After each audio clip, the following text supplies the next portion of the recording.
Choose the wrong sentence. Yanlış cümləni seçin. The book which I borrowed from the library was very interesting. Burada nisbə əvəzinin düzgün istifadəsinə diqqət etmiş olacağıq. Kitab hansını kitabxanadan borc almışam, çox maraqlı idi.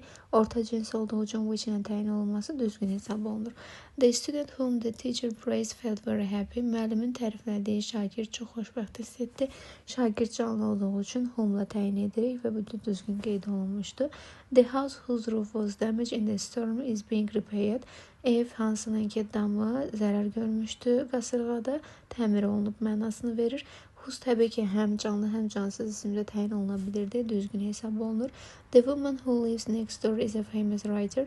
Yan qapıda yaşayan qadın çox məşhur bir yazıcıdır mənasını verir. Qadın canlı olduğuna görə who ilə təyin edirik və who da mübtədə funksiyasını daşıya bildiyi üçün özündən sonra birbaşa xəbər gələ bilər.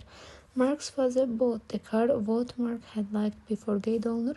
Biz nisbə əvəzi kimi what'dan istifadə edə bilmərik. Çünki what bağlayıcı əvəzidir və isimləri təyin edə bilməz. Ona görə də Y variantı bizim yanlış variantımızdır.